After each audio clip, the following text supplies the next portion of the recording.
call him. What is about this? Yo, bro, what's the issue?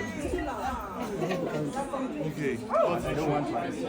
You don't have to arrest me. So why are you taking my video? Disturbing the neighbor. Oh, very clear. Whether he's the son of the president in Nigeria or in Kenya. No. Please call whoever you want to call tomorrow. Alex, calm down. Call the person. You can't disturb the Call the neighbors. person. You are an idiot. Call the person. Call the person. You will know. You will know in 2 minutes. Call. The guy in a yellow hoodie is confronting a DJ on a noise complaint from residential neighbors in Kilimani. Some of the party goers, mostly Nigerians, as heard from their accent, try to calm him down, but he stands his ground against noise pollution. It gets heated when another person with a Nigerian accent threatens him after he says he will call a team to help handle the situation. Ideally, public servants in Kenya work from 8 a.m. to 5 p.m. Who is this guy working in the night going head-to-head with big fish citizens in Kilimani? I am Leo Zaresa. I do investigative reports. Like and subscribe for more videos like this. Nairobi is the capital and the largest city of Kenya. The name is derived from the Maasai phrase Enkare Nairobi, which translates to place of cool waters, a reference to the Nairobi River which flows through the city. The city is commonly referred to as the Green City in the Sun. Nairobi's economy is characterized by a formal sector and a thriving informal economy, drawing on the energy and ingenuity of workers who primarily reside in the city's sprawling informal settlements. Air pollution in the city, which in 2019 was 4.2 times higher than World Health Organization recommended average annual concentration levels, is the result of both formal and informal activities. Poor air quality stems from reliance on unclean cooking fuels, improper waste management, and highly polluting small-scale industries, primarily in informal settlements such as Kibera, Africa's largest slum.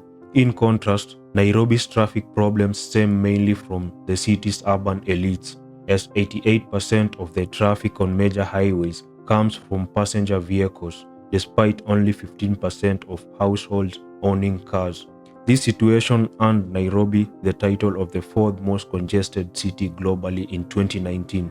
The Outer Ring Road is a 13 kilometers multi-lane highway located in Nairobi, Kenya. It goes around the edge of town, allowing traffic to avoid the town center, reducing congestion. But there are other big problems that needed to be addressed: pollution from improper waste management, highly polluting industries, noise pollution, just to mention a few. There had been a campaign to clean Nairobi West championed by the Youth and National Youth Service. However, these are broad-based and have proven futile in handling pollution, and they lack means to punish parties caught in the wrong, similar to Toothless Bulldog UN. Nairobi might have an answer to restore its image as the green city under the sun. Geoffrey Mosiria graduated from University of Nairobi with a Bachelor's of Commerce in 2014. In 2018, he attained an MBA from University of Nairobi. From 2013 to 2022, he was a hospital administrator in Nairobi City County. Former flamboyant Nairobi Governor Mike Sonko trusted and collaborated with Geoffrey Mosiria to transform Pumwani Maternity Hospital.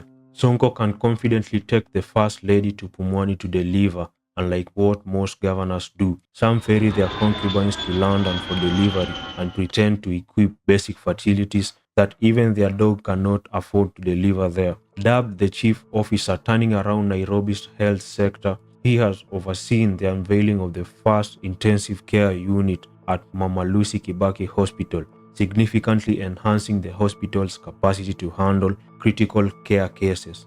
With his leadership, Nairobi County Administration has established a new renal unit, a blood bank, and a children's playground at the same facility. Similarly, Mosiria has overseen the installation of modern elevators and a new generator to improve patient mobility and service reliability at Pumwani Maternity Hospital. Additionally, under his oversight, Mbagathi Hospital now boasts a state-of-the-art newborn unit and neonatal intensive care unit. Through his exceptional oversight, the first state-of-the-art CT scans were installed, with a 128-slice CT scan at Mama Lucy Kibaki Hospital and a 64-slice CT scan at Mbagathi Hospital. Being at the forefront of Governor Sakaja's administration, Mosiria has ensured a consistent flow of medical supplies to all county health facilities, and conducted regular impromptu visits to monitor and ensure the quality of services delivery. His efforts have not only revitalized Nairobi's health facilities but also positioned him as a prominent leader and spokesperson for the Nairobi Gusii community. Solving problems in hospitals is one thing, and restoring the chaos in Nairobi streets is a well-sized problem.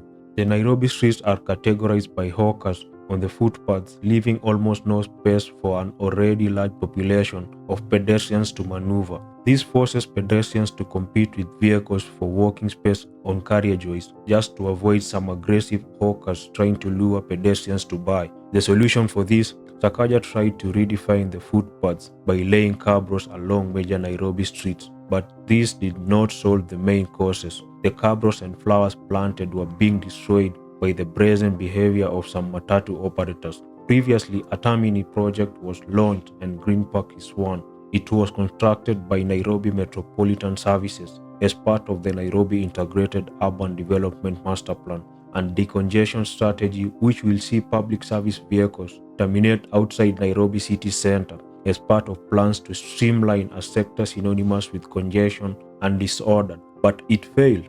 Governor Sakaja now says he will do away with the Green Park bus terminus, stating that it failed to achieve its intended purpose. Sakaja says his office has plans to instead put up a mega conference facility on the parcel of land to recoup its high value in the city. He notes that the Green Park terminus, which was built at a cost of 180 million Kenya shillings, has never been utilized after 4 test runs failed. The contractor who put up the bus terminus says that he is still owed over 90 million Kenya shillings for the construction works. It is the Nairobi City Council's mandate to foresee these problems and manage them, but on the ground it has failed. Mike Sonko said that sometimes as a governor he received bribes from guys, maybe business people. I used to do over 150 million a day revenue collection. Revenue collection. Then I remember at some point guys were collecting cash at the cash office. Nikaletewa pesa kwa ofisi. A day, namba Sonko hii 50M ni yako. Ngajifanya fala. Wengine washabeba zao. Finance minister ashachukua zake, kila mtu anachukua zake. So mimi nikajifanya mzuri. Ile pesa nililetewa nikaenda na state house.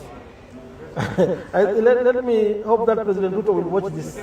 Does it mean the council is corrupt? If so, how are they going to handle the Nairobi chaos with no transparency? Elevated to Chief Officer Environment Nairobi City County, Geoffrey Mosiria has adopted more intense mechanisms to curb pollution and chaos in the city. Using the educating mass media method has proven futile, since most hawkers pretend to comply, then go back to their ways as soon as the officers leave.